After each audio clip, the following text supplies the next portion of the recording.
Chapter 28. Pinocchio runs the danger of being fried in a pan like a fish. During that wild chase, Pinocchio lived through a terrible moment when he almost gave himself up as lost. This was when Alidora, that was the mastiff's name, in a frenzy of running, came so near that he was on the very point of reaching him. The marionette heard, close behind him, the labored breathing of the beast who was fast on his trail, and now and again even felt his hot breath blow over him. Luckily, by this time, he was very near the shore, and the sea was in sight, in fact, only a few short steps away. As soon as he set foot on the beach, Pinocchio gave a leap and fell into the water. Alidora tried to stop, but as he was running very fast, he couldn't, and he, too, landed far out in the sea.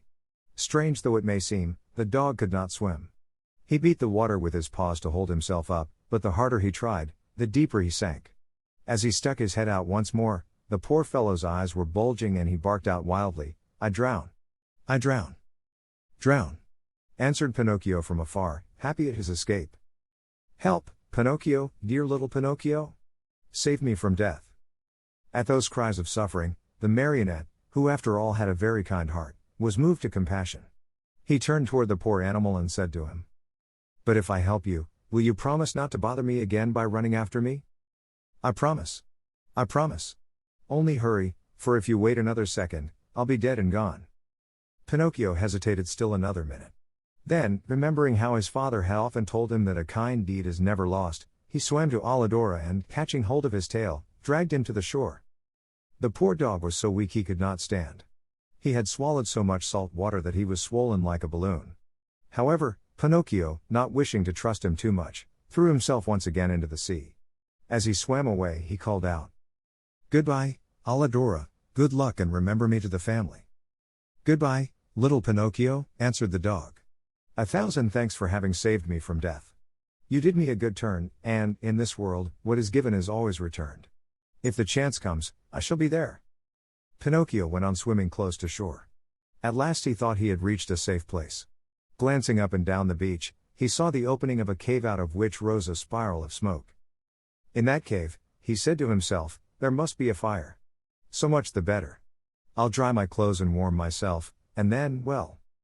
His mind made up, Pinocchio swam to the rocks, but as he started to climb, he felt something under him lifting him up higher and higher. He tried to escape, but he was too late. To his great surprise, he found himself in a huge net, amid a crowd of fish of all kinds and sizes, who were fighting and struggling desperately to free themselves. At the same time, he saw a fisherman come out of the cave, a fisherman so ugly that Pinocchio thought he was a sea monster. In place of hair, his head was covered by a thick bush of green grass. Green was the skin of his body, green were his eyes, green was the long, long beard that reached down to his feet. He looked like a giant lizard with legs and arms. When the fisherman pulled the net out of the sea, he cried out joyfully, "Blessed Providence! Once more I'll have a fine meal of fish." "Thank heaven, I'm not a fish," said Pinocchio to himself, trying with these words to find a little courage. The fisherman took the net and the fish to the cave, a dark, gloomy, smoky place. In the middle of it, a pan full of oil sizzled over a smoky fire, sending out a repelling odor of tallow that took away one's breath. "Now, let's see what kind of fish we have caught today," said the green fisherman. He put a hand as big as a spade into the net and pulled out a handful of mullets. "Fine mullets, these," he said, after looking at them and smelling them with pleasure. After that, he threw them into a large, empty tub. Many times he repeated this performance. As he pulled each fish out of the net, his mouth watered with the thought of the good dinner coming, and he said, "Fine fish, these bass. Very tasty, these whitefish. Delicious flounders, these. What splendid crabs. And these dear little anchovies, with their heads still on." As you can well imagine, the bass, the flounders, the whitefish, and even the little anchovies all went together into the tub to keep the mullets company. The last to come out of the net was Pinocchio. As soon as the fisherman pulled him out, his green eyes opened wide with surprise, and he cried out in fear, "What kind of fish is this? I don't remember ever eating anything like it." He looked at him closely and after turning him over and over, he said at last, "I understand. He must be a crab." Pinocchio, mortified at being taken for a crab, said resentfully, "What nonsense! A crab indeed! I am no such thing. Beware how you deal with me. I am a marionette, I want you to know." "A marionette?" asked the fisherman. I must admit that a marionette fish is, for me, an entirely new kind of fish. So much the better. I'll eat you with greater relish. Eat me? But can't you understand that I'm not a fish? Can't you hear that I speak and think as you do? It's true, answered the fisherman, but since I see that you are a fish, well able to talk and think as I do, I'll treat you with all due respect. And that is? That, as a sign of my particular esteem, I'll leave to you the choice of the manner in which you are to be cooked. Do you wish to be fried in a pan, or do you prefer to be cooked with tomato sauce? To tell you the truth, answered Pinocchio, if I must choose, I should much rather go free so I may return home. Are you fooling? Do you think that I want to lose the opportunity to taste such a rare fish? A marionette fish does not come very often to these seas. Leave it to me. I'll fry you in the pan with the others. I know you'll like it. It's always a comfort to find oneself in good company. The unlucky marionette, hearing this, began to cry and wail and beg. With tears streaming down his cheeks, he said, "How much better it would have been for me to go to school. I did listen to my playmates and now I am paying for it. Oh! Oh! Oh!" And as he struggled and squirmed like an eel to escape from him, the green fisherman took a stout cord and tied him hand and foot, and threw him into the bottom of the tub with the others. Then he pulled a wooden bowl full of flour out of a cupboard and started to roll the fish into it, one by one. When they were white with it, he threw them into the pan. The first to dance in the hot oil were the mullets, the bass followed, then the whitefish, the flounders, and the anchovies. Pinocchio's turn came last. Seeing himself so near to death, and such a horrible death, he began to tremble so with fright that he had no voice left with which to beg for his life. The poor boy beseeched only with his eyes. But the green fisherman, not even noticing that it was he, turned him over and over in the flour until he looked like a marionette made of chalk. Then he took him by the head and... Chapter 29. Pinocchio returns to the fairy's house and she promises him that, on the morrow, he will cease to be a marionette and become a boy. A wonderful party of coffee and milk to celebrate the great event. Mindful of what the fisherman had said, Pinocchio knew that all hope of being saved had gone. He closed his eyes and waited for the final moment. Suddenly, a large dog, attracted by the odor of the boiling oil, came running into the cave. "Get out!" cried the fisherman threateningly and still holding on to the marionette, who was all covered with flour. But the poor dog was very hungry, and whining and wagging his tail, he tried to say, "Give me a bite of the fish and I'll go in peace." "Get out, I say," repeated the fisherman. And he drew back his foot to give the dog a kick. Then the dog, who, being really hungry, would take no refusal, turned in a rage toward the fisherman and bared his terrible fangs. And at that moment, a pitiful little voice was heard saying, "Save me, Alladora, if you don't, I fry." The dog immediately recognized Pinocchio's voice. Great was his surprise to find that the voice came from the little flour-covered bundle that the fisherman held in his hand. Then what did he do? With one great leap, he grasped that bundle in his mouth and, holding it lightly between his teeth, ran through the door and disappeared like a flash. The fisherman, angry at seeing his meal snatched from under his nose, ran after the dog, but a bad fit of coughing made him stop and turn back. Meanwhile, Alladora, as soon as he had found the road which led to the village, stopped and dropped Pinocchio softly to the ground.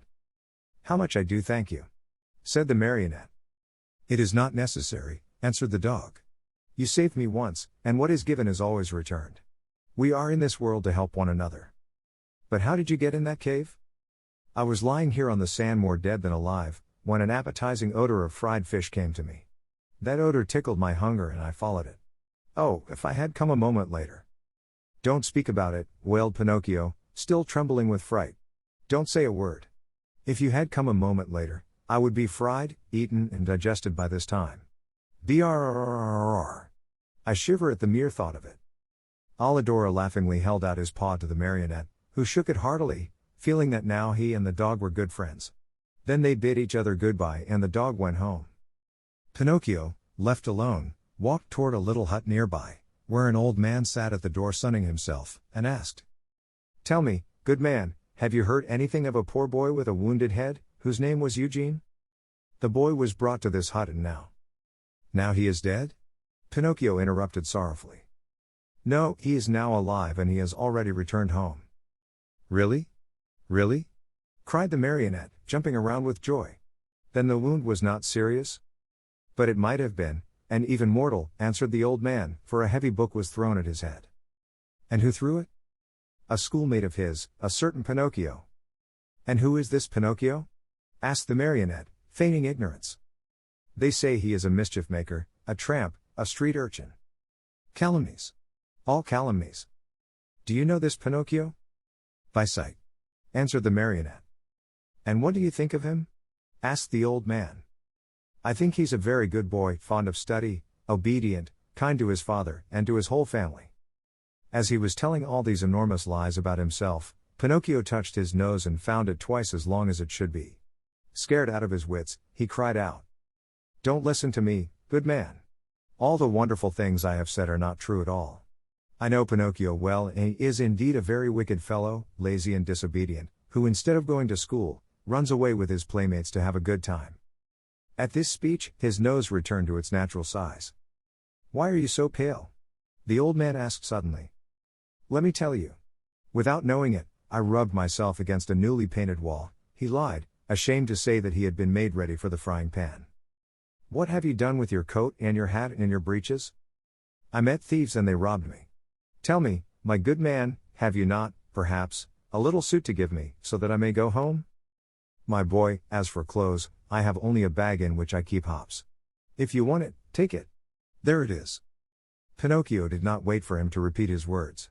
He took the bag, which happened to be empty, and after cutting a big hole at the top and two at the sides, he slipped into it as if it were a shirt. Lightly clad as he was, he started out toward the village. Along the way he felt very uneasy. In fact, he was so unhappy that he went along taking 2 steps forward and 1 back, and as he went he said to himself, "How shall I ever face my good little fairy? What will she say when she sees me? Will she forgive this last trick of mine? I am sure she won't. Oh, no, she won't. And I deserve it, as usual. For I am a rascal, fine on promises which I never keep." He came to the village late at night. It was so dark he could see nothing, and it was raining pitchforks. Pinocchio went straight to the fairy's house, firmly resolved to knock at the door.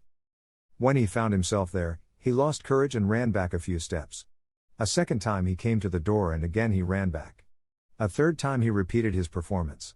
The fourth time, before he had time to lose his courage, he grasped the knocker and made a faint sound with it. He waited and waited and waited. Finally, after a full half-hour, a top-floor window, the house had 4 stories, opened and Pinocchio saw a large snail look out. A tiny light glowed on top of her head. "Who knocks at this late hour?" she called. "Is the fairy home?" asked the marionette. "The fairy is asleep and does not wish to be disturbed." "Who are you?" "It is I." "Who's I?" "Pinocchio." "Who is Pinocchio?" "The marionette, the one who lives in the fairy's house." "Oh, understand," said the snail. "Wait for me there. I'll come down to open the door for you. Hurry, I beg of you, for I am dying of cold." "My boy, I am a snail and snails are never in a hurry." An hour passed, 2 hours, and the door was still closed. Pinocchio, who was trembling with fear and shivering from the cold rain on his back, knocked a second time, this time louder than before. At that second knock, a window on the 3rd floor opened and the same snail looked out. "Dear little snail," cried Pinocchio from the street. "I have been waiting 2 hours for you. And 2 hours on a dreadful night like this are as long as 2 years. Hurry, please." "My boy," answered the snail in a calm, peaceful voice, "my dear boy, I am a snail and snails are never in a hurry." And the window closed. A few minutes later midnight struck, then 1 o'clock, 2 o'clock. And the door still remained closed. Then Pinocchio, losing all patience, grabbed the knocker with both hands, fully determined to awaken the whole house and street with it. As soon as he touched the knocker, however, it became an eel and wiggled away into the darkness. "Really?" cried Pinocchio, blind with rage. "If the knocker is gone, I can still use my feet." He stepped back and gave the door a most solemn kick. He kicked so hard that his foot went straight through the door and his leg followed almost to the knee. No matter how he pulled and tugged, he could not pull it out. There he stayed as if nailed to the door. Poor Pinocchio! The rest of the night he had to spend with one foot through the door and the other one in the air. As dawn was breaking, the door finally opened. That brave little animal, the snail, had taken exactly 9 hours to go from the 4th floor to the street. How she must have raced! "What are you doing with your foot through the door?" she asked the marionette, laughing. "It was a misfortune. Won't you try, pretty little snail, to free me from this terrible torture?" My boy, we need a carpenter here and I have never been one. Ask the fairy to help me. The fairy is asleep and does not want to be disturbed. But what do you want me to do, nailed to the door like this? Enjoy yourself counting the ants which are passing by. Bring me something to eat, at least, for I am faint with hunger. Immediately. In fact, after 3 hours and a half, Pinocchio saw her return with a silver tray on her head. On the tray there was bread, roast chicken, fruit. Here is the breakfast the fairy sends to you, said the snail. At the sight of all these good things, the marionette felt much better. What was his disgust, however, when on tasting the food, he found the bread to be made of chalk, the chicken of cardboard, and the brilliant fruit of colored alabaster. He wanted to cry, he wanted to give himself up to despair, he wanted to throw away the tray and all that was on it. Instead, either from pain or weakness, he fell to the floor in a dead faint. When he regained his senses, he found himself stretched out on a sofa and the fairy was seated near him. This time also I forgive you, said the fairy to him. But be careful not to get into mischief again. Pinocchio promised to study and to behave himself. And he kept his word for the remainder of the year. At the end of it, he passed first in all his examinations, and his report was so good that the fairy said to him happily, "Tomorrow your wish will come true." And what is it? Tomorrow you will cease to be a marionette and will become a real boy. Pinocchio was beside himself with joy. All his friends and schoolmates must be invited to celebrate the great event. The fairy promised to prepare 200 cups of coffee and milk and 400 slices of toast buttered on both sides. The day promised to be a very gay and happy one, but unluckily, in a marionette's life there's always a but which is apt to spoil everything. Chapter 30. Pinocchio, instead of becoming a boy, runs away to the land of toys with his friend, Lampwick. Coming at last out of the surprise into which the fairy's words had thrown him, Pinocchio asked for permission to give out the invitations. Indeed, you may invite your friends to tomorrow's party. Only remember to return home before dark. Do you understand? I'll be back in 1 hour without fail, answered the marionette. Take care, Pinocchio. Boys give promises very easily, but they as easily forget them. But I am not like those others. When I give my word I keep it. We shall see. In case you do disobey, you will be the one to suffer, not anyone else. Why? Because boys who do not listen to their elders always come to grief. I certainly have, said Pinocchio, but from now on, I obey. We shall see if you are telling the truth. Without adding another word, the marionette bade the good fairy goodbye, and singing and dancing, he left the house. In a little more than an hour, all his friends were invited. Some accepted quickly and gladly. Others had to be coaxed, but when they heard that the toast was to be buttered on both sides, they all ended by accepting the invitation with the words, "We'll come to please you."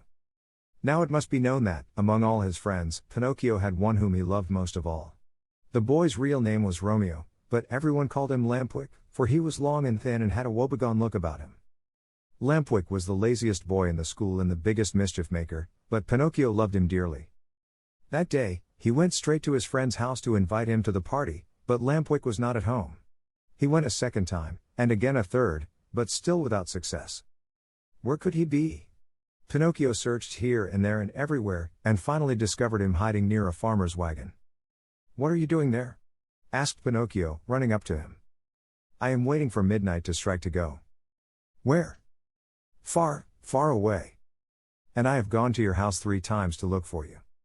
"What did you want from me?" "Haven't you heard the news? Don't you know what good luck is mine?" "What is it?" "Tomorrow I end my days as a marionette and become a boy, like you and all my other friends. May it bring you luck. Shall I see you at my party tomorrow?" "But I'm telling you that I go tonight." "At what time?" "At midnight." "And where are you going?" "To a real country, the best in the world, a wonderful place." "What is it called?" "It is called the Land of Toys. Why don't you come, too?" "I? Oh no. You are making a big mistake, Pinocchio. Believe me, if you don't come, you'll be sorry. Where can you find a place that will agree better with you and me?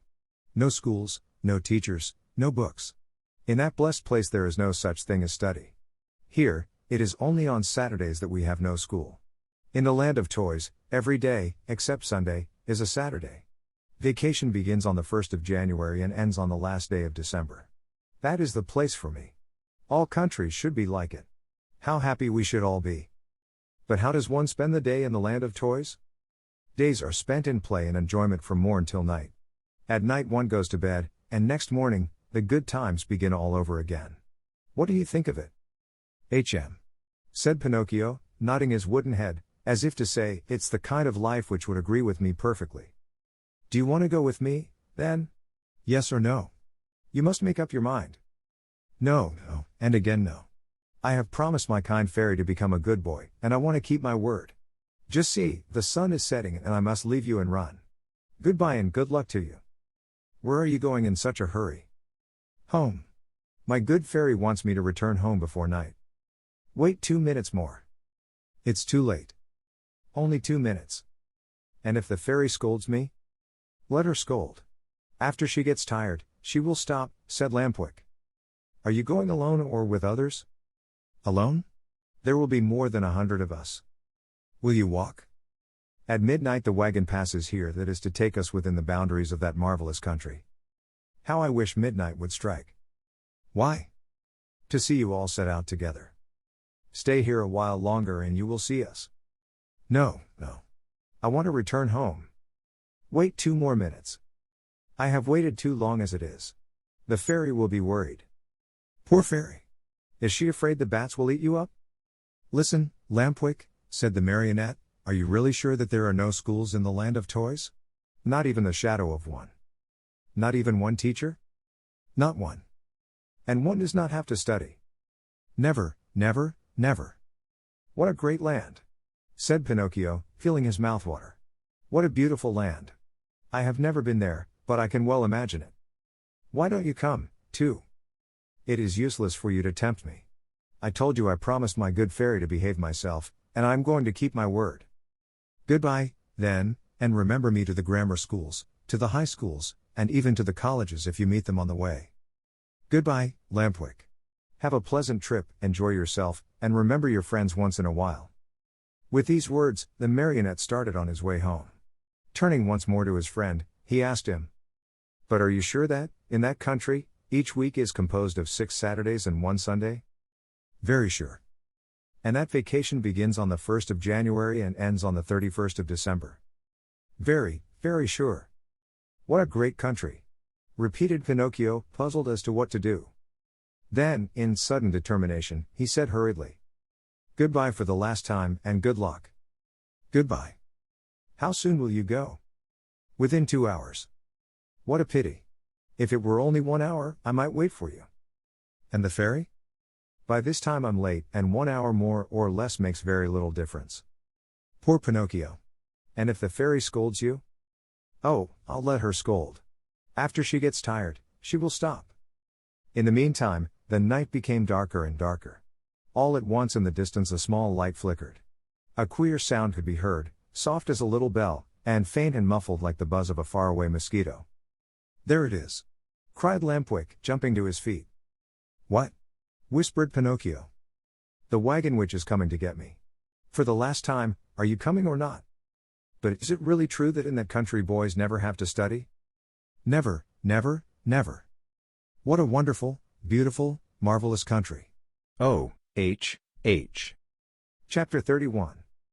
After 5 months of play, Pinocchio wakes up one fine morning and finds a great surprise awaiting him. Finally the wagon arrived. It made no noise, for its wheels were bound with straw and rags. It was drawn by 12 pair of donkeys, all of the same size, but all of different color. Some were gray, others white, and still others a mixture of brown and black.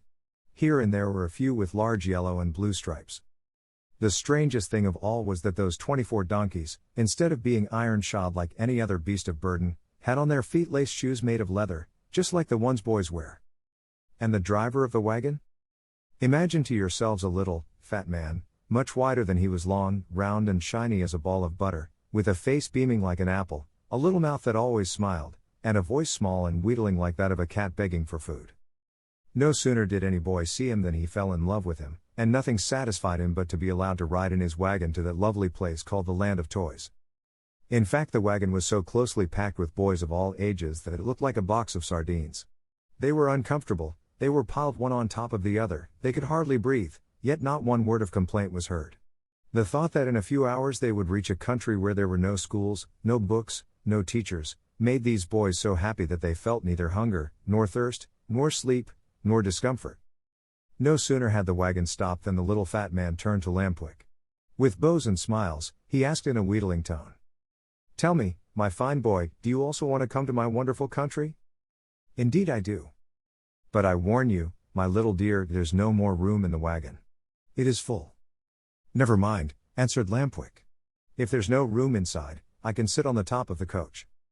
And with one leap, he perched himself there. "What about you, my love?" asked the little man, turning politely to Pinocchio. "What are you going to do? Will you come with us, or do you stay here?" "I stay here," answered Pinocchio.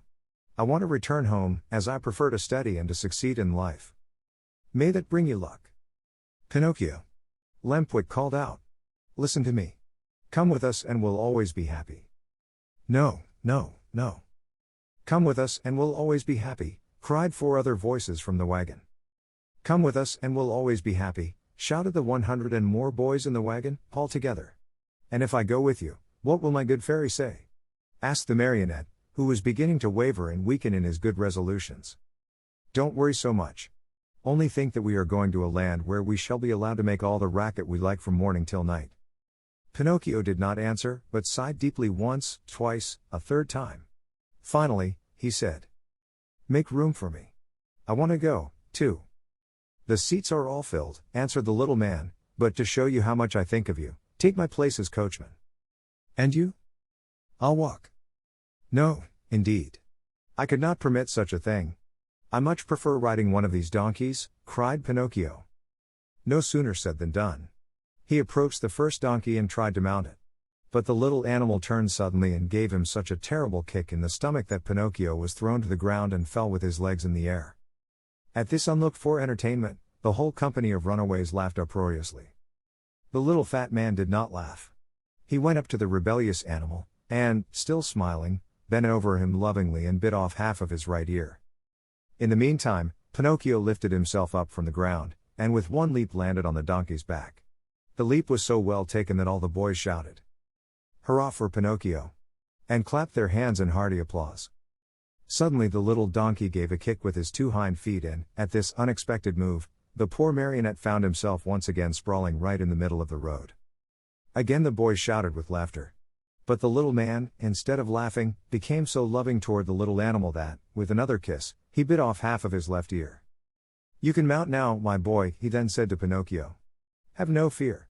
That donkey was worried about something, but I have spoken to him and now he seems quiet and reasonable." Pinocchio mounted and the wagon started on its way.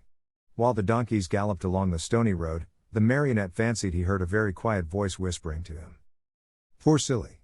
You have done as you wished. But you are going to be a sorry boy before very long." Pinocchio, greatly frightened, looked about him to see whence the words had come, but he saw no one. The donkeys galloped, the wagon rolled on smoothly, the boys slept, Lampwick snored like a dormouse, and the little, fat driver sang sleepily between his teeth. After a mile or so, Pinocchio again heard the same faint voice whispering, "Remember, little simpleton. Boys who stop studying and turn their backs upon books and schools and teachers in order to give all their time to nonsense and pleasure, sooner or later come to grief. Oh, how well I know this! How well I can prove it to you! A day will come when you will weep bitterly, even as I am weeping now, but it will be too late." At these whispered words, the marionette grew more and more frightened. He jumped to the ground, ran up to the donkey on whose back he had been riding, and taking his nose in his hands, looked at him. Think how great was his surprise when he saw that the donkey was weeping just like a boy. "Hey, Mr. Driver!" cried the marionette. "Do you know what strange thing is happening here? This donkey weeps. Let him weep. When he gets married, he will have time to laugh. Have you perhaps taught him to speak?" "No, he learned to mumble a few words when he lived for 3 years with a band of trained dogs." "Poor beast!" "Come, come," said the little man, "do not lose time over a donkey that can weep. Mount quickly and let us go. The night is cool and the road is long." Pinocchio obeyed without another word. The wagon started again. Toward dawn the next morning they finally reached that much longed-for country, the land of toys. This great land was entirely different from any other place in the world. Its population, large though it was composed wholly of boys. The oldest were about 14 years of age, the youngest, 8. In the street, There was such a racket, such shouting, such blowing of trumpets, that it was deafening. Everywhere groups of boys were gathered together. Some played at marbles, at hopscotch, at ball. Others rode on bicycles or on wooden horses. Some played at blindman's buff, others at tag. Here a group played circus, there another sang and recited. A few turned somersaults, others walked on their hands with their feet in the air. Generals in full uniform leading regiments of cardboard soldiers passed by. Laughter, shrieks, howls, catcalls, hand-clapping followed this parade. One boy made a noise like a hen, another like a rooster, and a third imitated a lion in his den. Altogether they created such a pandemonium that it would have been necessary for you to put cotton in your ears. The squares were filled with small wooden theaters, overflowing with boys from morning till night, and on the walls of the houses, written with charcoal, were words like these: "Hurrah for the land of toys. Down with arithmetic. No more school." As soon as they had set foot in that land, Pinocchio, Lampwick, and all the other boys who had traveled with them started out on a tour of investigation. They wandered everywhere, they looked into every nook and corner, house and theater. They became everybody's friend. Who could be happier than they? What with entertainments and parties, the hours, the days, the weeks passed like lightning. "Oh, what a beautiful life this is," said Pinocchio each time that, by chance, he met his friend Lampwick. "Was I right or wrong?" answered Lampwick. "And to think you did not want to come. To think that even yesterday the idea came into your head to return home to see your fairy and to start studying again. If today you are free from pencils and books and school, you owe it to me, to my advice, to my care. Do you admit it? Only true friends count, after all." "It's true, Lampwick, it's true. If today I am a really happy boy, it is all because of you. And to think that the teacher, when speaking of you, used to say, 'Do not go with that Lampwick. He is a bad companion and some day he will lead you astray.'" "Poor teacher," answered the other, nodding his head. "Indeed I know how much he disliked me and how he enjoyed speaking ill of me. But I am of a generous nature, and I gladly forgive him." "Great soul," said Pinocchio, fondly embracing his friend. 5 months passed and the boys continued playing and enjoying themselves from morn till night, without ever seeing a book, or a desk, or a school.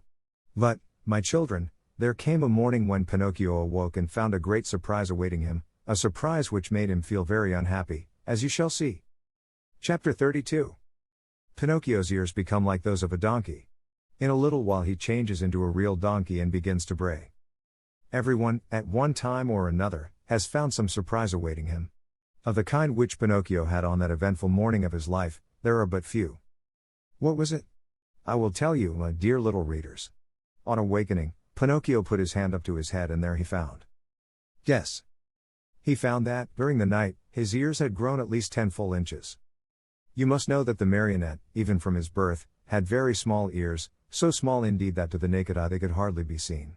Fancy how he felt when he noticed that overnight those 2 dainty organs had become as long as shoe brushes. He went in search of a mirror, but not finding any, he just filled a basin with water and looked at himself. There he saw what he never could have wished to see.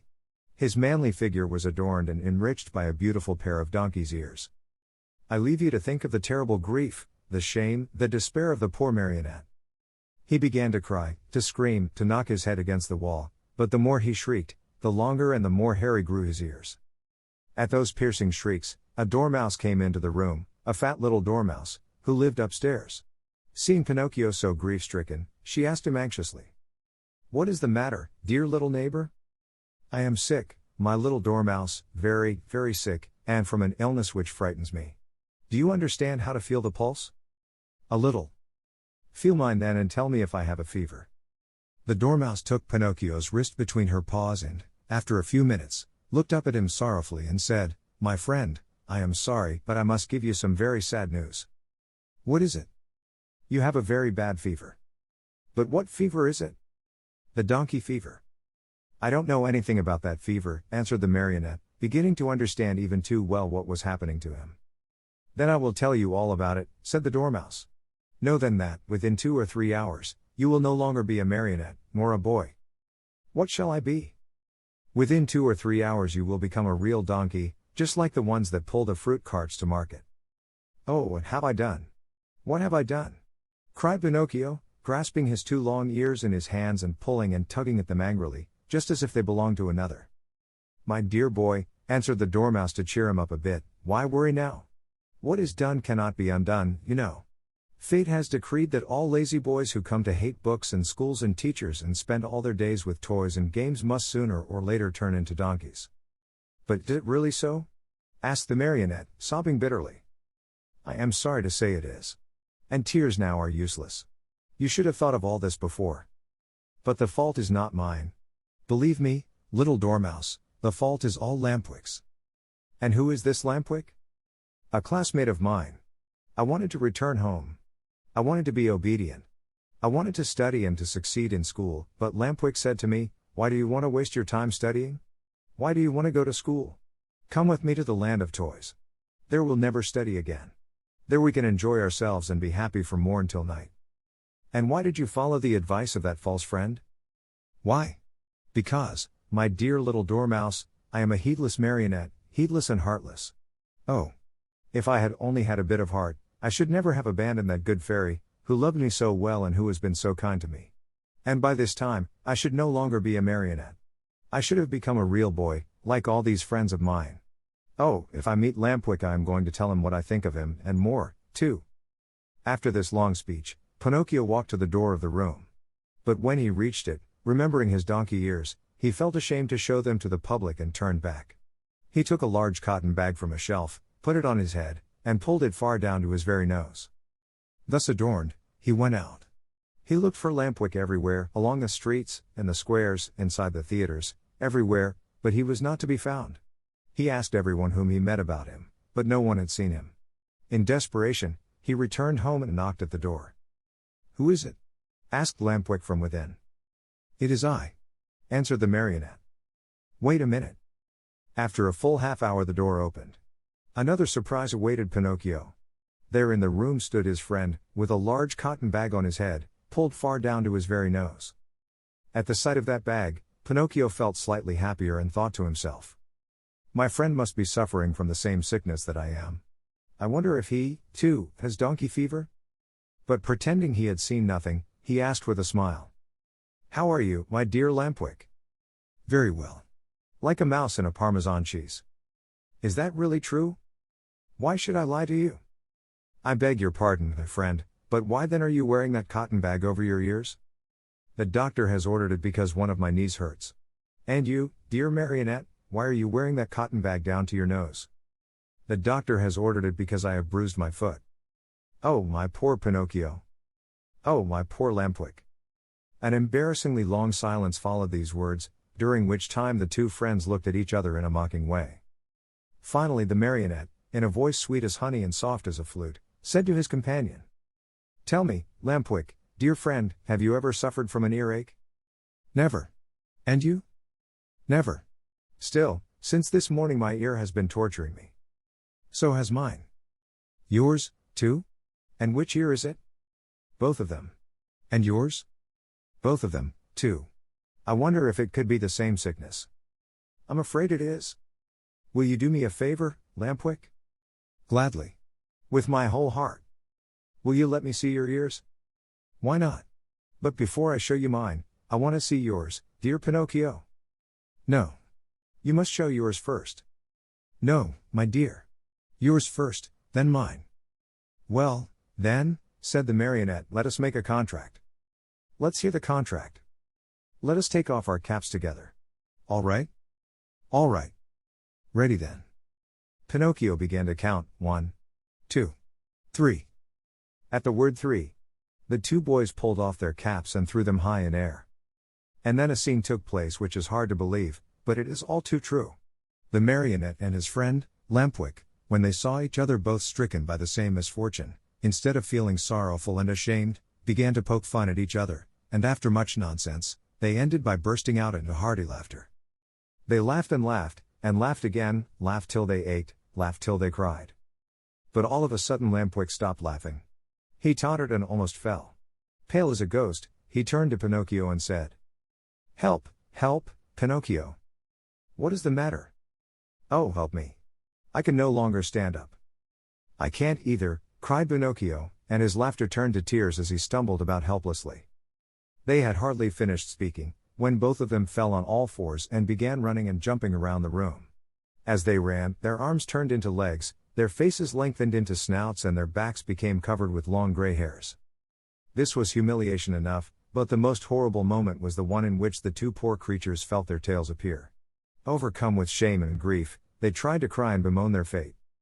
But what is done can't be undone.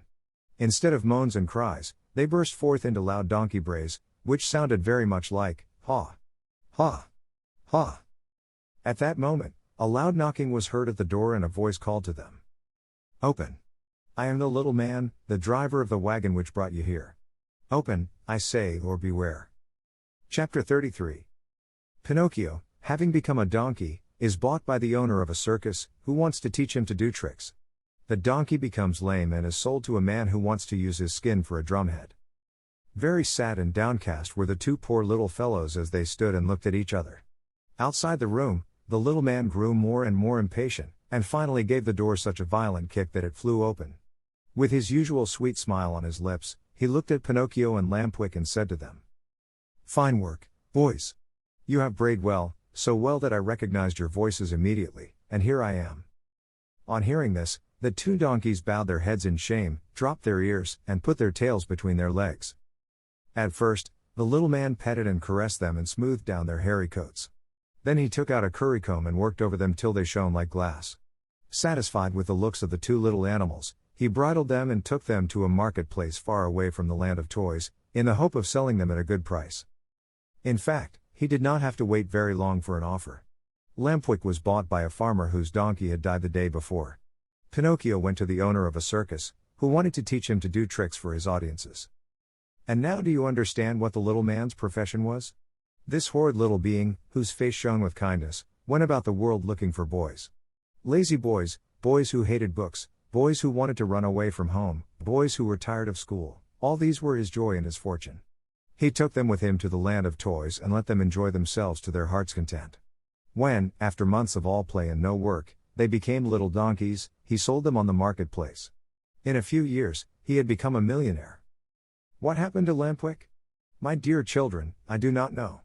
Pinocchio, I can tell you, met with great hardships even from the first day. After putting him in a stable, his new master filled his manger with straw, but Pinocchio, after tasting a mouthful, spat it out. Then the man filled the manger with hay. But Pinocchio did not like that any better. "Ah, you don't like hay either?" he cried angrily. "Wait, my pretty donkey, I'll teach you not to be so particular." Without more ado, he took a whip and gave the donkey a hearty blow across the legs. Pinocchio screamed with pain, and as he screamed he brayed. "Ha! Ha! Ha! I can't digest straw." "Then eat the hay," answered his master, who understood the donkey perfectly. "Ha! Ha! Ha! Hay gives me a headache." "Do you pretend, by any chance, that I should feed you duck or chicken?" asked the man again, and, angrier than ever, he gave poor Pinocchio another lashing. At that second beating, Pinocchio became very quiet and said no more.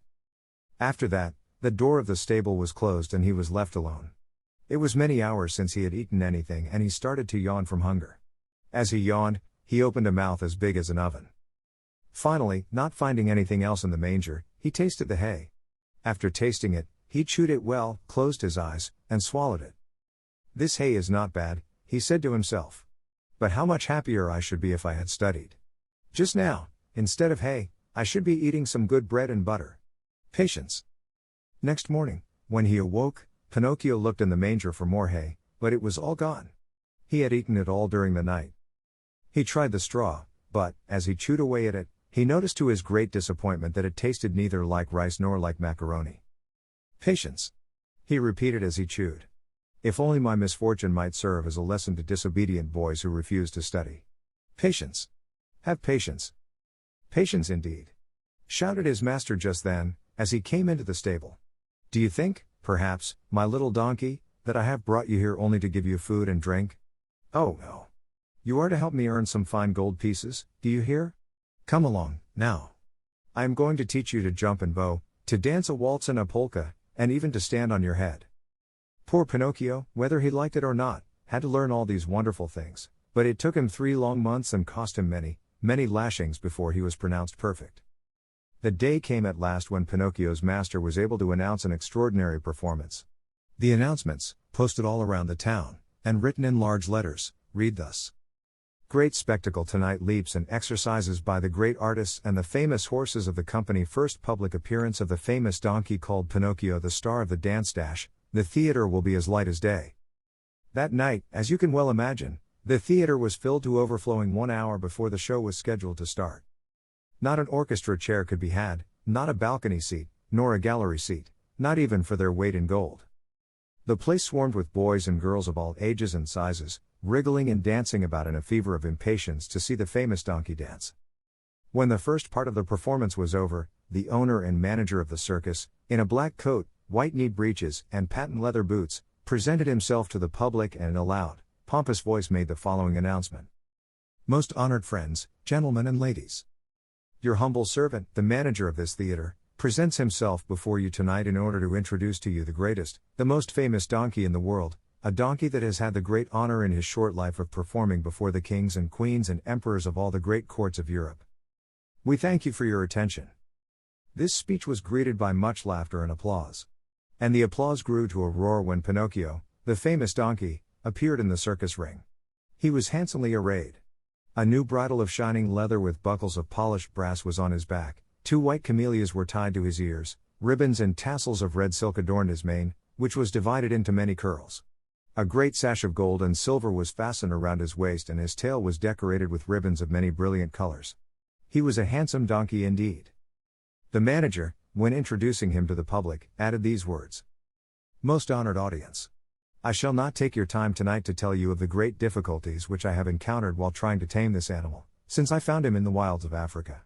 Observe, I beg of you, the savage look of his eye. All the means used by centuries of civilization in subduing wild beasts failed in this case. I had finally to resort to the gentle language of the whip in order to bring him to my will. With all my kindness, however, I never succeeded in gaining my donkey's love. He is still today as savage as the day I found him. He still fears and hates me. But I have found in him one great redeeming feature. Do you see this little bump on his forehead? It is this bump which gives him his great talent of dancing and using his feet as nimbly as a human being. Admire him, O signori, and enjoy yourselves. I let you, now, be the judges of my success as a teacher of animals.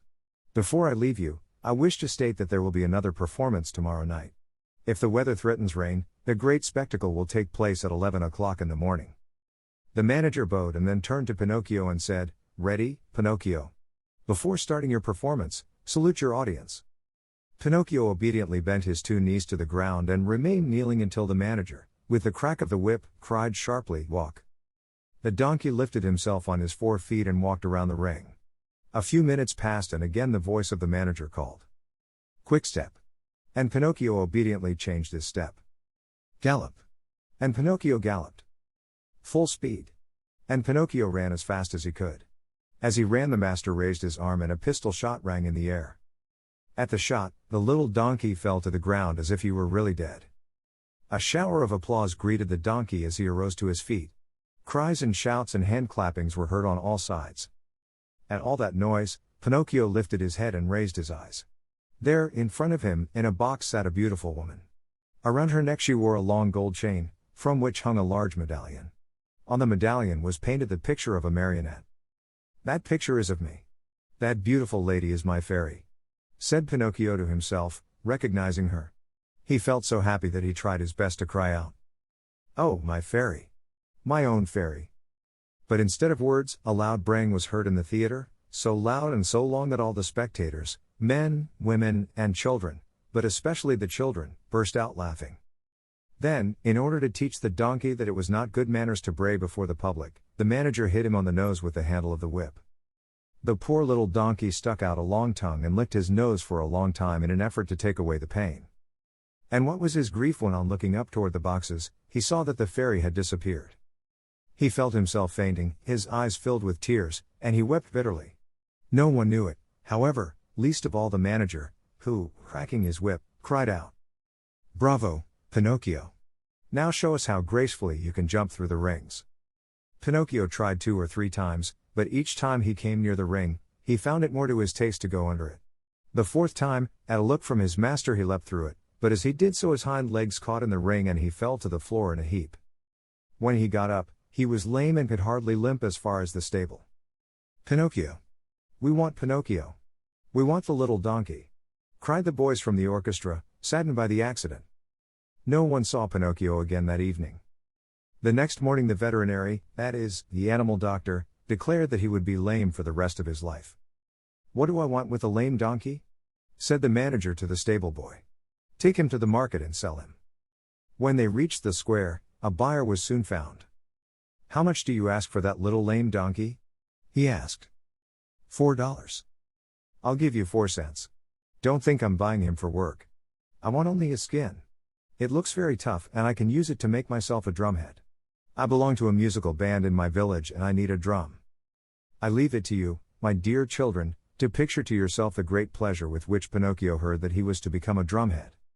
As soon as the buyer had paid the 4 cents, the donkey changed hands. His new owner took him to a high cliff overlooking the sea, put a stone around his neck, tied a rope to one of his hind feet, gave him a push, and threw him into the water. Pinocchio sank immediately. And his new master sat on the cliff waiting for him to drown, so as to skin him and make himself a drumhead. Chapter 34. Pinocchio is thrown into the sea, eaten by fishes, and becomes a marionette once more. As he swims to land, he is swallowed by the terrible shark. Down into the sea, deeper and deeper, sank Pinocchio, and finally, after 50 minutes of waiting, the man on the cliff said to himself, "By this time my poor little lame donkey must be drowned. Up with him and then I can get to work on my beautiful drum." He pulled the rope which he had tied to Pinocchio's leg, pulled and pulled and pulled and, at last, he saw appear on the surface of the water, can you guess what? Instead of a dead donkey, he saw a very much alive marionette, wriggling and squirming like an eel. Seeing that wooden marionette, the poor man thought he was dreaming and sat there with his mouth wide open and his eyes popping out of his head. Gathering his wits together, he said, "And the donkey I threw into the sea?" "I am that donkey," answered the marionette laughing. "You?" "I." "Ah, you little cheat. Are you poking fun at me?" "Poking fun at you? Not at all, dear master. I am talking seriously. But, then, how is it that you, who a few minutes ago were a donkey, are now standing before me a wooden marionette? It may be the effect of salt water. The sea is fond of playing these tricks. Be careful, marionette, be careful. Don't laugh at me. Woe be to you, if I lose my patience. Well, then, my master, do you want to know my whole story? Untie my leg and I can tell it to you better." The old fellow, curious to know the true story of the marionette's life, immediately untied the rope which held his foot. Pinocchio, feeling free as a bird of the air, began his tale. "Know, then, that, once upon a time, I was a wooden marionette, just as I am today. One day I was about to become a boy, a real boy, but on account of my laziness and my hatred of books, and because I listened to bad companions, I ran away from home. One beautiful morning, I awoke to find myself changed into a donkey, long ears, gray coat, even a tail. What a shameful day for me. I hope you will never experience one like it, dear master. I was taken to the fair and sold to a circus owner, who tried to make me dance and jump through the rings. One night, during a performance, I had a bad fall and became lame. Not knowing what to do with a lame donkey, the circus owner sent me to the marketplace and you bought me. Indeed I did. And I paid 4 cents for you. Now who will return my money to me? But why did you buy me? You bought me to do me harm, to kill me, to make a drumhead out of me. Indeed I did. And now where shall I find another skin? Never mind, dear master. There are so many donkeys in this world. Tell me, impudent little rogue, does your story end here? One more word, answered the marionette, and I am through. After buying me, you brought me here to kill me. But feeling sorry for me, you tied a stone to my neck and threw me to the bottom of the sea. That was very good and kind of you to want me to suffer as little as possible, and I shall remember you always. And now my fairy will take care of me, even if you... Your fairy? Who is she? She is my mother, and, like all other mothers who love their children, she never loses sight of me, even though I do not deserve it. And today this good fairy of mine, as soon as she saw me in danger of drowning, sent 1,000 fishes to the spot where I lay. They thought I was really a dead donkey and began to eat me. What great bites they took! One ate my ears, another my nose, a third my neck and my mane. Some went at my legs and some at my back, and among the others, there was one tiny fish so gentle and polite that he did me the great favor of eating even my tail. From now on, said the man, horrified, I swear I shall never again taste fish. How I should enjoy opening a mullet or a whitefish just to find there the tail of a dead donkey." "I think as you do," answered the marionette, laughing. "Still, you must know that when the fish finished eating my donkey coat, which covered me from head to foot, they naturally came to the bones, or rather, in my case, to the wood, for as you know, I am made of very hard wood. After the first few bites, those greedy fish found out that the wood was not good for their teeth, and, afraid of indigestion, they turned and ran here and there without saying goodbye or even as much as thank you to me. Here, dear master, you have my story. You know now why you found a marionette and not a dead donkey when you pulled me out of the water." "I laugh at your story," cried the man angrily. "I know that I spent 4 cents to get you and I want my money back. Do you know what I can do? I am going to take you to the market once more and sell you as dry firewood." "Very well, sell me. I am satisfied," said Pinocchio. But as he spoke, he gave a quick leap and dived into the sea. Swimming away as fast as he could, he cried out, laughing, "Goodbye, master. If you ever need a skin for your drum, remember me." He swam on and on. After a while, he turned around again and called louder than before, "Goodbye, master. If you ever need a piece of good dry firewood, remember me." In a few seconds he had gone so far he could hardly be seen. All that could be seen of him was a very small black dot moving swiftly on the blue surface of the water, a little black dot which now and then lifted a leg or an arm in the air. One would have thought that Pinocchio had turned into a porpoise playing in the sun. After swimming for a long time, Pinocchio saw a large rock in the middle of the sea, a rock as white as marble. High on the rock stood a little goat bleating and calling and beckoning to the marionette to come to her. There was something very strange about that little goat. Her coat was not white or black or brown as that of any other goat, but azure, a deep brilliant color that reminded one of the hair of the lovely maiden. Pinocchio's heart beat fast, and then faster and faster. He redoubled his efforts and swam as hard as he could toward the white rock. He was almost halfway over, when suddenly a horrible sea monster stuck its head out of the water, an enormous head with a huge mouth, wide open, showing 3 rows of gleaming teeth, the mere sight of which would have filled you with fear. Do you know what it was?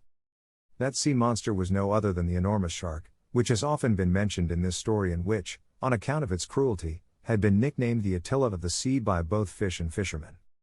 Poor Pinocchio! The sight of that monster frightened him almost to death. He tried to swim away from him, to change his path, to escape, but that immense mouth kept coming nearer and nearer.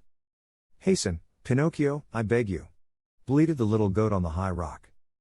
And Pinocchio swam desperately with his arms, his body, his legs, his feet. "Quick, Pinocchio, the monster is coming nearer." Pinocchio swam faster and faster, and harder and harder. "Faster, Pinocchio! The monster will get you. There he is! There he is! Quick, quick, or you are lost!" Pinocchio went through the water like a shot, swifter and swifter. He came close to the rock. The goat leaned over and gave him one of her hoofs to help him up out of the water. Alas! It was too late. The monster overtook him and the marionette found himself in between the rows of gleaming white teeth. Only for a moment, however, for the shark took a deep breath and, as he breathed, he drank in the marionette as easily as he would have sucked an egg. Then he swallowed him so fast that Pinocchio, falling down into the body of the fish, lay stunned for a half hour. When he recovered his senses, the marionette could not remember where he was. Around him all was darkness, a darkness so deep and so black that for a moment he thought he had put his head into an inkwell. He listened for a few moments and heard nothing. Once in a while a cold wind blew on his face. At first he could not understand where that wind was coming from, but after a while he understood that it came from the lungs of the monster. I forgot to tell you that the shark was suffering from asthma, so that whenever he breathed a storm seemed to blow. Pinocchio at first tried to be brave, but as soon as he became convinced that he was really and truly in the shark's stomach, he burst into sobs and tears. "Help! Help!" he cried. "Oh, poor me! Won't someone come to save me?"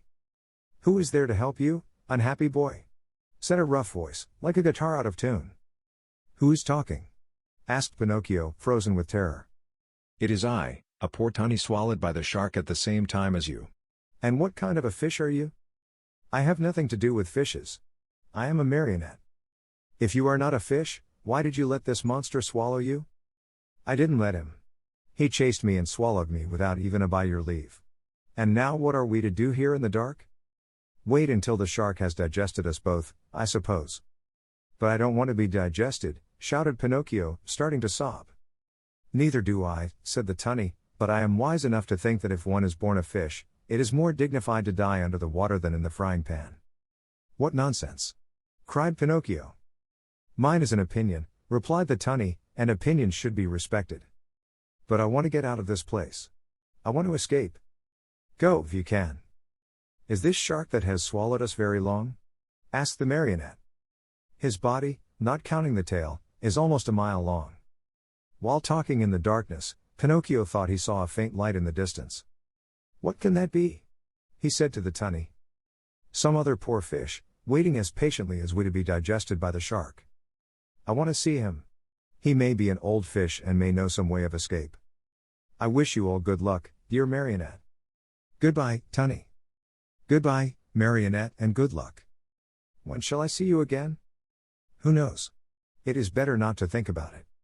Chapter 35. In the shark's body Pinocchio finds whom? Read this chapter, my children, and you will know. Pinocchio, as soon as he had said goodbye to his good friend, the tunny, tottered away in the darkness and began to walk as well as he could toward the faint light which glowed in the distance. As he walked his feet splashed in a pool of greasy and slippery water, which had such a heavy smell of fish fried in oil that Pinocchio thought it was Lent. The farther on he went, the brighter and clearer grew the tiny light. On and on he walked till finally he found, I give you 1,000 guesses, my dear children. He found a little table set for dinner and lighted by a candle stuck in a glass bottle, and near the table sat a little old man, white as the snow, eating live fish. They wriggled so that, now and again, one of them slipped out of the old man's mouth and escaped into the darkness under the table. At this sight, the poor marionette was filled with such great and sudden happiness that he almost dropped in a faint. He wanted to laugh, he wanted to cry, he wanted to say 1,001 things, but all he could do was to stand still, stuttering and stammering brokenly. At last, with a great effort, he was able to let out a scream of joy and, opening wide his arms, he threw them around the old man's neck. Oh, father, dear father! Have I found you at last? Now I shall never, never leave you again. Are my eyes really telling me the truth? Answered the old man, rubbing his eyes. Are you really my own dear Pinocchio? Yes, yes, yes. It is I. Look at me. And you have forgiven me, haven't you? Oh, my dear father, how good you are. And to think that but if you only knew how many misfortunes have fallen on my head and how many troubles I have had. Just think that on the day you sold your old coat to buy me my ABC book so that I could go to school, I ran away to the Marionette Theater and the proprietor caught me and wanted to burn me to cook his roast lamb. He was the one who gave me the 5 gold pieces for you, but I met the fox and the cat, who took me to the Inn of the Red Lobster. There they ate like wolves and I left the inn alone and I met the assassins in the wood. I ran and they ran after me, always after me, till they hanged me to the branch of a giant oak tree. Then the fairy of the azure hair sent the coach to rescue me and the doctors, after looking at me, said, if he is not dead, then he is surely alive, and then I told a lie and my nose began to grow. It grew, till I couldn't get it through the door of the room. And then I went with the fox and the cat to the field of wonders to bury the gold pieces. The parrot laughed at me and, instead of 2,000 gold pieces, I found none. When the judge heard I had been robbed, he sent me to jail to make the thieves happy, and when I came away I saw a fine bunch of grapes hanging on a vine. The trap caught me and the farmer put a collar on me and made me a watchdog. He found out I was innocent when I caught the weasels and he let me go. The serpent with the tail that smoked started to laugh and a vein in his chest broke and so I went back to the fairy's house. She was dead, and the pigeon, seeing me crying, said to me, I have seen your father building a boat to look for you in America, and I said to him, oh, if I only had wings. And he said to me, do you want to go to your father? And I said, perhaps, but how? And he said, get on my back. I'll take you there. We flew all night long, and next morning the fishermen were looking toward the sea, crying, there is a poor little man drowning, and I knew it was you, because my heart told me so and I waved to you from the shore. I knew you also, put in Geppetto, and I wanted to go to you, but how could I? The sea was rough and the whitecaps overturned the boat. Then a terrible shark came up out of the sea and, as soon as he saw me in the water, swam quickly toward me, put out his tongue, and swallowed me as easily as if I had been a chocolate peppermint. And how long have you been shut away in here? From that day to this, 2 long weary years, 2 years, my Pinocchio, which have been like 2 centuries. And how have you lived? Where did you find the candle? And the matches with which to light it, where did you get them? You must know that, in the storm which swamped my boat, a large ship also suffered the same fate. The sailors were all saved, But the ship went right to the bottom of the sea, and the same terrible shark that swallowed me, swallowed most of it. What? Swallowed a ship? Asked Pinocchio in astonishment. At one gulp. The only thing he spat out was the mainmast, for it stuck in his teeth. To my own good luck, that ship was loaded with meat, preserved foods, crackers, bread, bottles of wine, raisins, cheese, coffee, sugar, wax candles, and boxes of matches. With all these blessings, I have been able to live happily on for 2 whole years, but now I am at the very last crumbs. Today there is nothing left in the cupboard, and this candle you see here is the last one I have. And then? And then, my dear, we'll find ourselves in darkness. Then, my dear father, said Pinocchio, there is no time to lose. We must try to escape. Escape? How? We can run out of the shark's mouth and dive into the sea. You speak well, but I cannot swim, my dear Pinocchio. Why should that matter? You can climb on my shoulders and I, who am a fine swimmer, will carry you safely to the shore. Dreams, my boy, answered Geppetto, shaking his head and smiling sadly. Do you think it possible for a marionette, a yard high, to have the strength to carry me on his shoulders and swim? Try it and see. And in any case, if it is written that we must die, we shall at least die together. Not adding another word, Pinocchio took the candle in his hand and going ahead to light the way, he said to his father, Follow me and have no fear. They walked a long distance through the stomach and the whole body of the shark. When they reached the throat of the monster, they stopped for a while to wait for the right moment in which to make their escape. I want you to know that the shark, being very old and suffering from asthma and heart trouble, was obliged to sleep with his mouth open. Because of this, Pinocchio was able to catch a glimpse of the sky filled with stars, as he looked up through the open jaws of his new home. The time has come for us to escape, he whispered, turning to his father. The shark is fast asleep. The sea is calm and the night is as bright as day. Follow me closely, dear father, and we shall soon be saved. No sooner said than done. They climbed up the throat of the monster till they came to that immense open mouth. There they had to walk on tiptoes, for if they tickled the shark's long tongue he might awaken, and where would they be then? The tongue was so wide and so long that it looked like a country road. The 2 fugitives were just about to dive into the sea when the shark sneezed very suddenly and, as he sneezed, he gave Pinocchio and Geppetto such a jolt that they found themselves thrown on their backs and dashed once more and very unceremoniously into the stomach of the monster. To make matters worse, the candle went out and father and son were left in the dark. And now? Asked Pinocchio with a serious face. Now we are lost. Why lost? Give me your hand, dear father, and be careful not to slip. Where will you take me? We must try again. Come with me and don't be afraid. With these words Pinocchio took his father by the hand and, always walking on tiptoes, they climbed up the monster's throat for a second time. They then crossed the whole tongue and jumped over 3 rows of teeth. But before they took the last great leap, the marionette said to his father, Climb on my back and hold on tightly to my neck. I'll take care of everything else. As soon as Geppetto was comfortably seated on his shoulders, Pinocchio, very sure of what he was doing, dived into the water and started to swim. The sea was like oil, the moon shone in all splendor, and the shark continued to sleep so soundly that not even a cannon shot would have awakened him. Chapter 36. Pinocchio finally ceases to be a marionette and becomes a boy.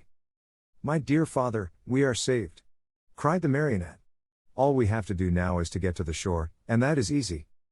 Without another word, he swam swiftly away in an effort to reach land as soon as possible. All at once he noticed that Geppetto was shivering and shaking as if with a high fever. Was he shivering from fear or from cold? Who knows? Perhaps a little of both. But Pinocchio, thinking his father was frightened, tried to comfort him by saying, Courage, father. In a few moments we shall be safe on land. But where is that blessed shore? Asked the little old man, more and more worried as he tried to pierce the faraway shadows. Here I am searching on all sides, and I see nothing but sea and sky. I see the shore, said the marionette. Remember, father, that I am like a cat. I see better at night than by day. Poor Pinocchio pretended to be peaceful and contented, but he was far from that. He was beginning to feel discouraged, his strength was leaving him, and his breathing was becoming more and more labored. He felt he could not go on much longer, and the shore was still far away. He swam a few more strokes. Then he turned to Geppetto and cried out weakly, Help me, father! Help, for I am dying. Father and son were really about to drown when they heard a voice like a guitar out of tune call from the sea. What is the trouble? It is I and my poor father. I know the voice. You are Pinocchio. Exactly. And you? I am the tunny, your companion in the shark's stomach. And how did you escape? I imitated your example. You are the one who showed me the way, and after you went, I followed. Tunny, you arrived at the right moment. I implore you, for the love you bear your children, the little tunnies, to help us, or we are lost. With great pleasure indeed. Hang on to my tail, both of you, and let me lead you. In a twinkling you will be safe on land. Geppetto and Pinocchio, as you can easily imagine, did not refuse the invitation. Indeed, instead of hanging onto the tail, they thought it better to climb on the tunny's back. Are we too heavy? Asked Pinocchio. Heavy? Not in the least. You are as light as seashells, answered the tunny, who was as large as a 2-year-old horse. As soon as they reached the shore, Pinocchio was the first to jump to the ground to help his old father. Then he turned to the fish and said to him, Dear friend, you have saved my father, and I have not enough words with which to thank you. Allow me to embrace you as a sign of my eternal gratitude. The tunny stuck his nose out of the water, and Pinocchio knelt on the sand and kissed him most affectionately on his cheek. At this warm greeting, the poor tunny, who was not used to such tenderness, wept like a child. He felt so embarrassed and ashamed that he turned quickly, plunged into the sea, and disappeared. In the meantime, day had dawned. Pinocchio offered his arm to Geppetto, who was so weak he could hardly stand, and said to him, Lean on my arm, dear father, and let us go. We will walk very, very slowly, and if we feel tired we can rest by the wayside. And where are we going? Asked Geppetto. To look for a house or a hut, where they will be kind enough to give us a bite of bread and a bit of straw to sleep on. They had not taken 100 steps when they saw 2 rough-looking individuals sitting on a stone begging for alms. It was the fox and the cat, but one could hardly recognize them, they looked so miserable. The cat, after pretending to be blind for so many years, had really lost the sight of both eyes. And the fox, old, thin, and almost hairless, had even lost his tail. That sly thief had fallen into deepest poverty, and one day he had been forced to sell his beautiful tail for a bite to eat. Oh, Pinocchio, he cried in a tearful voice. Give us some alms, we beg of you. We are old, tired, and sick. Sick? Repeated the cat. Addio, false friends. Answered the marionette. You cheated me once, but you will never catch me again. Believe us. Today we are truly poor and starving. Starving. Repeated the cat. If you are poor, you deserve it. Remember the old proverb which says, stolen money never bears fruit. Addio, false friends. Have mercy on us. On us. Addio, false friends. Remember the old proverb which says, bad wheat always makes poor bread. Do not abandon us. Abandon us, repeated the cat. Addio, false friends. Remember the old proverb, whoever steals his neighbor's shirt, usually dies without his own. Waving goodbye to them, Pinocchio and Geppetto calmly went on their way. After a few more steps, they saw, at the end of a long road near a clump of trees, a tiny cottage built of straw. Someone must live in that little hut, said Pinocchio. Let us see for ourselves. They went and knocked at the door. Who is it? Said a little voice from within. A poor father and a poorer son, without food and with no roof to cover them, answered the marionette. Turn the key and the door will open, said the same little voice. Pinocchio turned the key and the door opened. As soon as they went in, they looked here and there and everywhere but saw no one. Oh, where is the owner of the hut? Cried Pinocchio, very much surprised. Here I am, up here. Father and son looked up to the ceiling, and there on a beam sat the talking cricket. Oh, my dear cricket, said Pinocchio, bowing politely. Oh, now you call me your dear cricket, but do you remember when you threw your hammer at me to kill me? You are right, dear cricket. Throw a hammer at me now. I deserve it. But spare my poor old father. I am going to spare both the father and the son. I have only wanted to remind you of the trick you long ago played upon me, to teach you that in this world of ours we must be kind and courteous to others, if we want to find kindness and courtesy in our own days of trouble. You are right, little cricket, you are more than right, and I shall remember the lesson you have taught me. But will you tell how you succeeded in buying this pretty little cottage? This cottage was given to me yesterday by a little goat with blue hair. And where did the goat go? Asked Pinocchio. I don't know. And when will she come back? She will never come back. Yesterday she went away bleeding sadly, and it seemed to me she said, poor Pinocchio, I shall never see him again, the shark must have eaten him by this time. Were those her real words? Then it was, my dear little fairy, cried out Pinocchio, sobbing bitterly. After he had cried a long time, he wiped his eyes and then he made a bed of straw for old Geppetto. He laid him on it and said to the talking cricket, "Tell me, little cricket, where shall I find a glass of milk for my poor father?" 3 fields away from here lives Farmer John. He has some cows. Go there and he will give you what you want. Pinocchio ran all the way to Farmer John's house. The farmer said to him, "How much milk do you want?" "I want a full glass." "A full glass costs a penny. First give me the penny." "I have no penny," answered Pinocchio, sad and ashamed. "Very bad, my marionette," answered the farmer, "very bad. If you have no penny, I have no milk." "Too bad," said Pinocchio and started to go. "Wait a moment," said Farmer John. "Perhaps we can come to terms. Do you know how to draw water from a well?" "I can try." "Then go to that well you see yonder and draw 100 bucketfuls of water." "Very well. After you have finished, I shall give you a glass of warm sweet milk." "I am satisfied." Farmer John took the marionette to the well and showed him how to draw the water. Pinocchio set to work as well as he knew how, but long before he had pulled up the 100 buckets, he was tired out and dripping with perspiration. He had never worked so hard in his life. "Until today," said the farmer, "my donkey has drawn the water for me, but now that poor animal is dying." "Will you take me to see him?" said Pinocchio. "Gladly." As soon as Pinocchio went into the stable, he spied a little donkey lying on a bed of straw in the corner of the stable. He was worn out from hunger and too much work. After looking at him a long time, he said to himself, "I know that donkey. I have seen him before." And bending low over him, he asked, "Who are you?"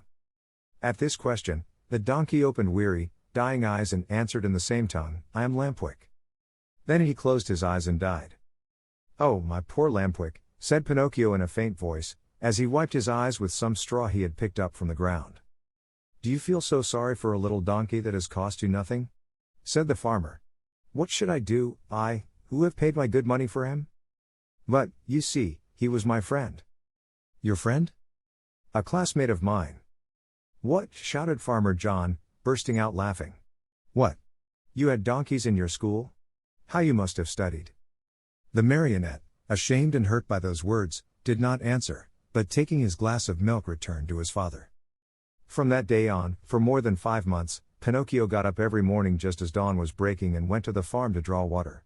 And every day he was given a glass of warm milk for his poor old father, who grew stronger and better day by day. But he was not satisfied with this. He learned to make baskets of reeds and sold them. With the money he received, he and his father were able to keep from starving. Among other things, he built a rolling chair, strong and comfortable, to take his old father out for an airing on bright, sunny days. In the evening the marionette studied by lamplight. With some of the money he had earned, he bought himself a second-hand volume that had a few pages missing, and with that he learned to read in a very short time. As far as writing was concerned, he used a long stick at one end of which he had whittled a long, fine point. Ink he had none, so he used the juice of blackberries or cherries. Little by little his diligence was rewarded. He succeeded, not only in his studies, but also in his work, and a day came when he put enough money together to keep his old father comfortable and happy. Besides this, he was able to save the great amount of 50 pennies. With it he wanted to buy himself a new suit. One day he said to his father, "I am going to the marketplace to buy myself a coat, a cap, and a pair of shoes. When I come back I'll be so dressed up, you will think I am a rich man." He ran out of the house and up the road to the village, laughing and singing. Suddenly he heard his name called, and looking around to see whence the voice came, he noticed a large snail crawling out of some bushes. "Don't you recognize me?" said the snail. "Yes and no." "Do you remember the snail that lived with the fairy with azure hair? Do you not remember how she opened the door for you one night and gave you something to eat?" "I remember everything," cried Pinocchio. "Answer me quickly, pretty snail, where have you left my fairy? What is she doing? Has she forgiven me? Does she remember me? Does she still love me? Is she very far away from here? May I see her?" At all these questions, tumbling out one after another, the snail answered, calm as ever, "My dear Pinocchio, the fairy is lying ill in a hospital." "In a hospital?" "Yes, indeed. She has been stricken with trouble and illness, and she hasn't a penny left with which to buy a bite of bread." "Really? Oh, sorry I am. My poor, dear little fairy. If I had 1,000,000 I should run to her with it. But I have only 50 pennies. Here they are. I was just going to buy some clothes. Here, take them, little snail, and give them to my good fairy. What about the new clothes? What does that matter? I should like to sell these rags I have on to help her more. Go, hurry. Come back here within a couple of days and I hope to have more money for you. Until today I have worked for my father. Now I shall have to work for my mother also. Goodbye, and I hope to see you soon. The snail, much against her usual habit, began to run like a lizard under a summer sun. When Pinocchio returned home, his father asked him, "And where is the new suit? I couldn't find one to fit me. I shall have to look again some other day." That night, Pinocchio, instead of going to bed at 10 o'clock, waited until midnight, and instead of making 8 baskets, he made 16. After that he went to bed and fell asleep. As he slept, he dreamed of his fairy, beautiful, smiling, and happy, who kissed him and said to him, "Bravo, Pinocchio. In reward for your kind heart, I forgive you for all your old mischief. Boys who love and take good care of their parents when they are old and sick, deserve praise even though they may not be held up as models of obedience and good behavior. Keep on doing so well, and you will be happy." At that very moment, Pinocchio awoke and opened wide his eyes. What was his surprise and his joy when, on looking himself over, he saw that he was no longer a marionette, but that he had become a real live boy. He looked all about him. Instead of the usual walls of straw, he found himself in a beautifully furnished little room, the prettiest he had ever seen. In a twinkling, he jumped down from his bed to look on the chair standing near. There, he found a new suit, a new hat, and a pair of shoes. As soon as he was dressed, he put his hands in his pockets and pulled out a little leather purse on which were written the following words: "The fairy with azure hair returns 50 pennies to her dear Pinocchio with many thanks for his kind heart." The marionette opened the purse to find the money, and behold, there were 50 gold coins. Pinocchio ran to the mirror. He hardly recognized himself. The bright face of a tall boy looked at him with wide-awake blue eyes, dark brown hair and happy, smiling lips. Surrounded by so much splendor, the marionette hardly knew what he was doing.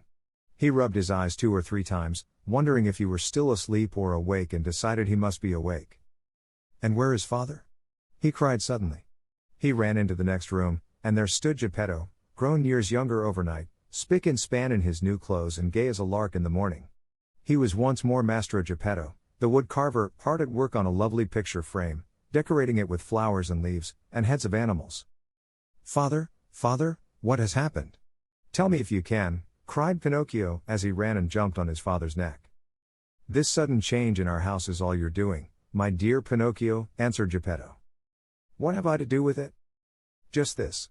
When bad boys become good and kind, they have the power of making their homes gay and new with happiness. I wonder where the old Pinocchio of Wood has hidden himself." "There he is," answered Geppetto. And he pointed to a large marionette leaning against a chair, head turned to one side, arms hanging limp, and legs twisted under him. After a long, long look, Pinocchio said to himself with great content, "How ridiculous I was as a marionette! And how happy I am, now that I have become a real boy."